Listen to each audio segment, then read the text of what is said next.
जी अस्सलाम वालेकुम व्यूअर्स, कैसे हैं आप लोग। उम्मीद करती हूँ कि बिल्कुल ठीक ठाक होंगे और बिल्कुल खुशबाश होंगे।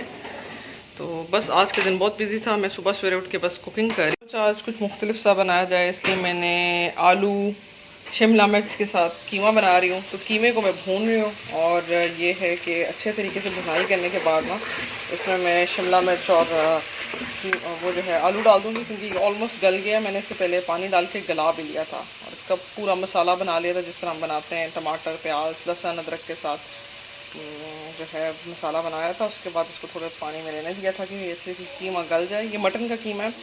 तो फिर ये है कि मैंने साथ ही ये चीज़ें काट के रख ली, शिमला मिर्च काट के रख ली, साथ ही टमाटर ये आलू काट के रख लिए। तो बस अभी 2-3 मिनट बाद इसको डालती हूँ अंदर, क्योंकि कीमा ऑलमोस्ट भुना गया। तो ये कि बस इसको डाल दूँगी तो ये बिल्कुल रेडी हो जाएगा।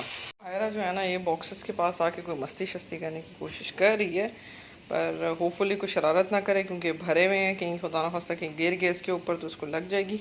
पर वही बात है कि इसने बाज तो आना नहीं है। एज ही ऐसी है कि हर चीज़ को एक्सप्लोर करने का जी बहुत ज़्यादा हमें शौक़ होता है कि एक्सप्लोर करें। ये लग जाएगा बेटा, लग जाएगा, इसके कॉर्नर्स लग जाएंगे। तो हर चीज़ को छेड़ना ज़रूरी होता है, लाजमी होता है, वो वरना मज़ा नहीं आता ना हमें। तो हम हर एक चीज़ को देखते हैं, चेक करते हैं भाई अपने अकॉर्डिंग। भी लगी हुई थी, सुबह से टीवी देख रही थी तो अब बोर हो गई मैं टीवी देख देख के भी बोर हो गई, तो अब जो है फिरने लगी है। मैं कुकिंग कर रही थी, मैंने कहा आज दोपहर के लिए खाना नहीं है और हस्बैंड ने भी लंच पे आना है। तो ये है कि मैंने कहा चलो कीमा बना लेते हैं। कीमा पड़ा हुआ है, क्योंकि अब जाना है तो वही बात है, फ्रीज़र भी खाली करके जाना है। तो अभी तो सिर्फ कीमे का एक पैकेट पड़ा हुआ था। मैंने कहा आज तो कीमा बनाते हैं और फिर कल जो है ना चीज़ वगैरह काफ़ी पड़ी है, तो चलो लाजानिया बना के चीज़ को भी फिनिश करते हैं। दुबई में लाइफ, अकेले परदेश में लाइफ जो होती है बस वो इतनी आसान नहीं होती, क्योंकि आपने सब कुछ खुद ही मैनेज करना होता है।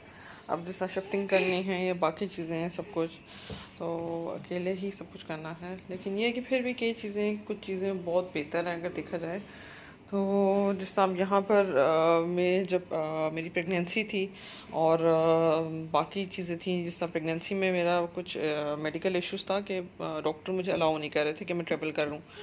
तो ये है कि हम लोग काफ़ी परेशान हुए उस वक्त कि भाई अब क्या किया जाए। तो ये कि फिर फाइनली ये डिसाइड हुआ कि इधर ही आएंगे। लेकिन उस वक्त कुछ ऐसी रिस्ट्रिक्शंस थी कि लॉकडाउन की वजह से पाकिस्तान से कोई भी नहीं आ सकता था। लेकिन ये कि यहाँ के डॉक्टर्स ने जो थी वो ये बात हमें बताई थी कि इतना कोई डिफ़िकल्ट नहीं है, यहाँ पर जो है आपका सब कुछ ठीक ठाक हो जाएगा। क्योंकि यहाँ पर जो है सबसे अच्छी चीज़ ये है कि यहाँ की जो मेडिसिन है वो अच्छी हैं, यहाँ का इलाज काफ़ी अच्छा है। और यहाँ पर जो है क्योंकि मेरा केस जो था वो था ही स्टार्ट से ही सी सेक्शन था। ट्राई किया था उन्होंने नॉर्मल के लिए, लेकिन नॉर्मल हुई नहीं और मतलब ऑपरेट करके ही थ्रू जो था बेबी होना था। तो फिर ये है कि मेरा सी सेक्शन ही हुआ।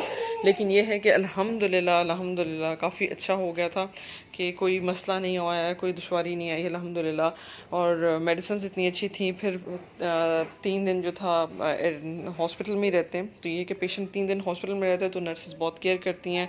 और इसके अलावा वो एक चीज़ आपको गाइड करते हैं कि बेबी को फीड किस तरह कराना है। और उनका फोकस यहाँ पर जो सबसे मैंने अच्छी चीज़ देखी है कि इनका फोकस डॉक्टर्स का, नर्सेज का यही होता है कि मदर फीड ही बच्चा ले। पाकिस्तान में इतना फोकस नहीं है, हालांकि ये चीज़ बहुत इंपॉर्टेंट है। ये चीज़ अब हमें पता लगी है कि यहाँ पर तो कोई अगर बच्चा ज़रा सा बीमार होता है, फ्लू भी होता है, ज़ुकाम भी होता है, डॉक्टर को लेके जाएं तो वो यही पूछता है कि इसने कौन सी फीड ली है। इसने पाउडर मिल्क ली है, मींस जो नॉर्मल होता है दूध जो होता है बच्चों का, फीडर मिल्क ली है या फिर मदर फीड ली है। तो ये चीज़ें बहुत मैटर करती हैं यहाँ पर। तो ये है कि एक एक चीज़ ये गाइड करते हैं, फिर ख्याल भी बहुत ज़्यादा रखते हैं इंसान का। तो ये है कि फिर वो चीज़ जो है ना इतना नहीं मुश्किल फील हम लोगों को कि ये पाकिस्तान में हम हैं या फिर दुबई में हैं। बल्कि मैं हमें वही बात है, पाकिस्तान में तो किसी एक बंदे को बाउंड होके रहना पड़ता है। वही बात है कि इतना कोई केयर किस तरह कर सकता है कि जिस तरह यहाँ पर तो नर्सेज 3 दिन आपके साथ होती हैं, आपको गाइड करती हैं कि चीज़ करती हैं। तो और फिर बाकी दिन भी अल्हम्दुलिल्लाह वही बात है, मेडिसिन इतनी अच्छी थी कि आराम से, थोड़ा टाइम तकलीफ़ में था लेकिन ये अल्हम्दुलिल्लाह आस्ता आस्ता रिकवरी हो गई। ये कि वो ही बात है, टाइम गुजर जाता है, थोड़ा बंदे को कभी फील होता है, परेशानी हुई थी स्टार्ट में हम लोगों को किस तरह होगा सब कुछ मैनेज क्या करेंगे हम लोग, लेकिन ये कि अल्हम्दुलिल्लाह जो मैं जहाँ पर काम करती थी, जहाँ पर जॉब कर रही थी, वहाँ पर भी सीनियर थे, वो पाकिस्तानी थे, तो उन्होंने मुझे यही कहा था कि ऐसा कोई प्रॉब्लम नहीं होगा, अल्लाह खैर करे, क्योंकि उनकी अपनी भी बेटी और बहू की शायद डिलीवरी यहाँ पर हुई थी, तो उन्होंने मुझे ये कहा था कि यहाँ पर ज़्यादा अच्छा है, इलाज भी अच्छा है, डॉक्टर्स भी अच्छे हैं, तो वो कोई मुश्किलात आपको नहीं होंगी। तो नो डाउट अल्हम्दुलिल्लाह सब कुछ बहुत अच्छा हो गया था, जिससे होता है इंसान को कि जी फर्स्ट बेबी है, मुश्किल होगा, क्या करेंगे, लेकिन अल्हम्दुलिल्लाह सब कुछ बहुत अच्छा हो गया था। तो ये है कि जिनका प्लान है कि उन्होंने यूएई में करना है बेबी और मींस अकेले हैं, तो वो कोई ऐसी परेशानी की बात नहीं है, इधर डॉक्टर्स बहुत केयर करते हैं। और मेरी हस्बैंड की कज़न की वाइफ का भी यहाँ पर बेबी हुआ था, तो वो यही बात है कि वो बहुत, उनका फर्स्ट बेबी था, जो सेकंड बेबी हुआ था, लेकिन फर्स्ट जो था वो पाकिस्तान में हुआ था और सेकंड जो है वो इधर दुबई में हुआ था। तो दुबई में वो भी काफ़ी परेशान थी कि अकेली हूँ, लेकिन ये कि अल्हम्दुलिल्लाह वही बात है, वो भी काफ़ी यही कह रही थी कि डॉक्टर्स ने और जो नर्सेज हैं उन्होंने बहुत केयर की, और ये है कि वो उनका भी ठीक ठाक अल्हम्दुलिल्लाह हो गया। तो यहाँ पर ये है कि वही बात है, मेडिसिन अच्छी हैं और इलाज भी, डॉक्टर्स भी बहुत अच्छे हैं, कम से कम डायग्नोस करते हैं प्रॉपर, जो भी चीज़ है उसको प्रॉपर तरीके से हैंडल करने की कोशिश करते हैं। सेहत तो कहते हैं ना, वो अल्लाह के हाथ में सब कुछ है, वो आपको जब सेहत देना चाहे वो दे सकता है।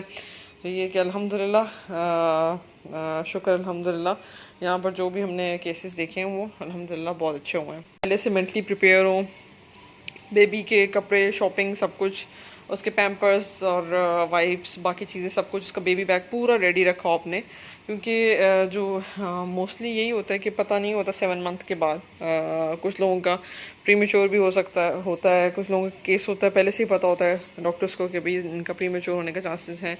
तो ये कि पहले से बेबी बैग रेडी रखना चाहिए, सब कुछ, अपनी तैयारी भी और बेबी की तैयारी भी, बल्कि बैग्स बना देनी चाहिए। और वही बात है कि घर में आपके जितने लोग हैं, मीन्स आपके हस्बैंड हैं या कोई और है बच्चा, तो उसको पता होना चाहिए कि ये बैग ये वाला है, ताकि कोई मुश्किल ना हो, एंड में इमरजेंसी ना हो, कोई प्रॉब्लम ना हो। जो मेरी डिलीवरी का टाइम था, तो ये है कि मेरे 40 वीक्स पूरे हो चुके थे, तो डॉक्टर ने ये कहा था कि भाई कल, मैं चेकअप के लिए गई हूँ नॉर्मल, तो उन्होंने मुझे कहा था कि कल अब ऑपरेट करना पड़ेगा क्योंकि टाइम हो चुका है आपका। तो ये है कि फिर मुझे कोई ऐसा पेंस नहीं थी, तो फिर ये डॉक्टर ने फिर प्रॉपर तरीके से उसने चेकअप किया और बाद में उसने मुझे अगले दिन की ऑपरेशन की डेट दे दी थी। तो ये कि तैयारी अल्हम्दुलिल्लाह सब कुछ हुई थी। हम लोग को डर यही था कि कोई ऐसा ना सिचुएशन हो जाए कि पैनिक हो जाए हम लोग एकदम से, क्योंकि हस्बैंड भी ऑफिस होते थे और मेरी भी कंडीशन ऐसी नहीं थी, मैं भी अकेली थी, लेकिन अल्हम्दुलिल्लाह अल्लाह ताला ने उस प्रॉब्लम से हमें बचा के रखा। एटलीस्ट ये था कि हम मेंटली प्रिपेयर होके गए थे। और सुबह सवेरे फजर का टाइम था जब मैंने हॉस्पिटल एडमिट होना था, सुबह 6 बजे, तो मैं सुबह सवेरे पहुंच गई थी हस्बैंड के साथ, और ये कि अल्हम्दुलिल्लाह बहुत कुछ ठीक ठाक हो गया था।